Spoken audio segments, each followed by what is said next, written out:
Konnichiwa, Sumo Wrestling Card fans. Welcome to another edition of Sumo Card Hub. And as usual, I'll start off with the top 10 Yahoo Japan Auctions. It's been a few weeks since I posted one of these, so I pulled 10 auctions that were pretty interesting from the past couple weeks. And hope you'll find them interesting as well. As you can imagine, the newly released Heroes set dominates a lot of our top 10. So you'll see those throughout here. A lot of people picking up some great autographs of some great wrestlers, legends, if you will, in the sport. And so rightfully so, a lot of those auctions are ending pretty high, just because those autos are pretty hard to get, and certainly won't be available for a long time as wrestlers get older and are unable to sign. But I thought I'd start here with an older set. This set's from 1937. It's not a sumo card set, but a sumo menko set. And really cool 12 cards from the set from 1937. It's cataloged as the R379 set, so it's the 1937 Mawashi Zero set. Really cool. You can see various wrestlers here. Gyoji, Shimpan, as well. I do want to point out one card here. I'll go back, but it's this bottom right hand corner card. So Futabayama was probably and arguably the best wrestler of all time, or is the best wrestler of all time. A lot of people dispute that. We now with Hakuho and his 45 wins, but Futabayama, certainly during his time in the 1930s and 40s, was dominant, especially during World War II. But what makes this card here in the bottom right-hand corner special is it is a card of him as an Ozeki, and you can see that here in the next shot. He did not hold that Ozeki rank for more than a year. It was actually only 2 tournaments at the time. So capturing him as an Ozeki on this Menko, really, really cool. Whoever picked this setup got a really good deal. I saw this. I knew I had some cards. Knew I had some Menko from the set.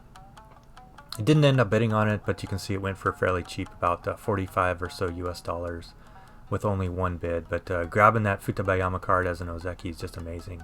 But really cool 12 cards. I keep saying cards, but really 12 Menko from the 1930s. So whoever got that, great pickup. Just amazing coloring, great artwork. Great rikishi as well, and just a great era for collecting sumo menko. Next auction, I think somebody in the Facebook sumo BBM Sumo Card Collectors group picked this up, but 10 packs from the 2011 sumo card set. Just a really cool set. A little older, a little more difficult to find.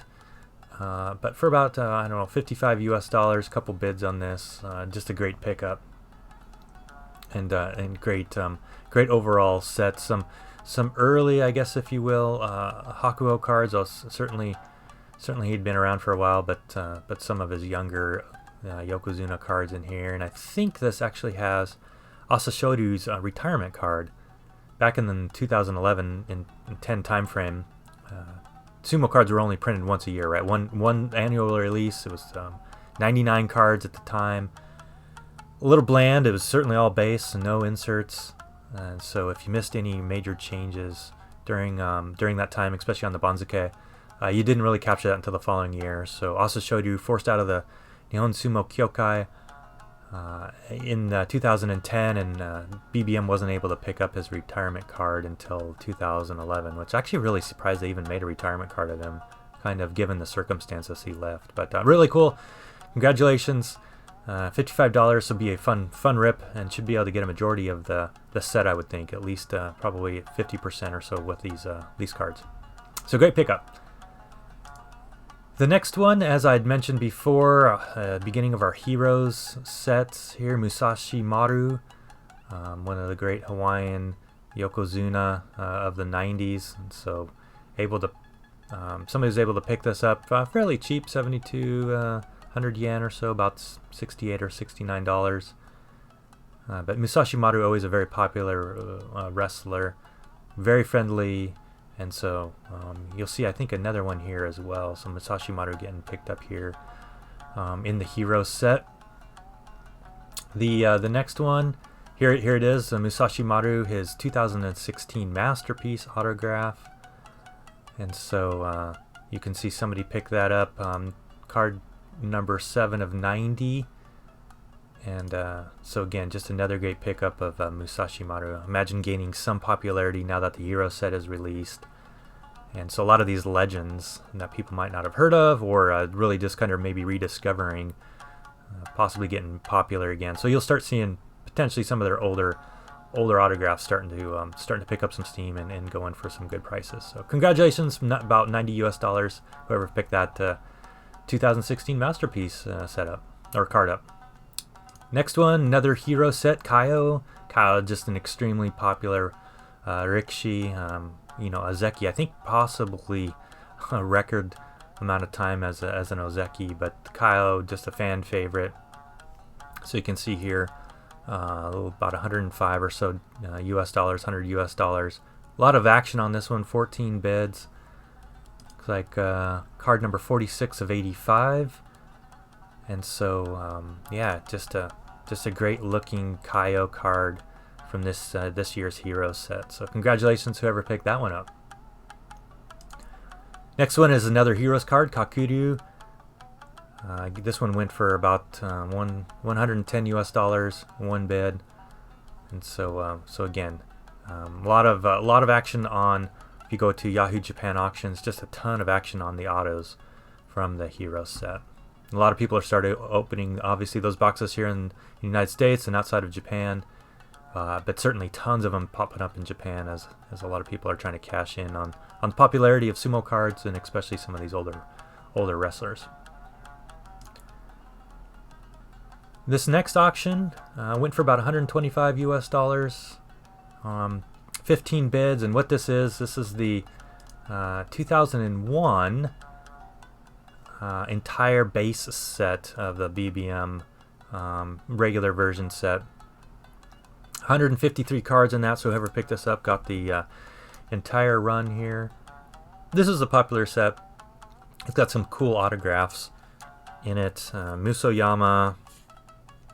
Let's see, I think Takanohana. Takanohana has a yukata card as well. I think one of the first sets to ever offer memorabilia, if you will, in the set.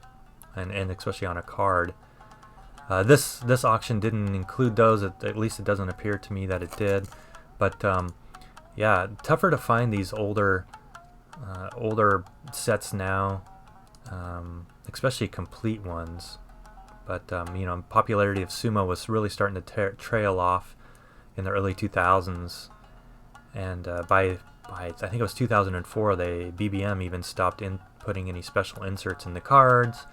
They made only 99 cards in the set, and so really kind of a cool looking set here. Has the the Takanohana puzzle card here as well. I think this one is it the Musashi Maru? Is it Akebono or Musashi Maru? I can't quite remember, but maybe somebody can put in the comments what it is. But these puzzle cards, 9-piece, and you can see once you collect them all, and on the back side they form this larger image. So pretty cool set for again, I think quite a great price getting the entire set. Okay, let's go over to the next one, Kisa no Sato. Popular, more recent Yokozuna. Here, another Hero set. This one went for about 130 or so US dollars. But again, extremely popular wrestler, rikishi. And so, yeah, not surprised that one went for as much as it did. This next one's pretty interesting. Postcards. Yeah, most people obviously don't think of postcards as cards. Some might not even think of them as collectible cards. Certainly people do collect postcards, and I always consider postcards as one of the genres or subsets, if you will, of sumo card collecting. But look at the strong finish on this one, 34,000 yen. So let's say, I don't know, maybe about 300 US dollars, 18 bids. A lot of action on this set. Why do you ask?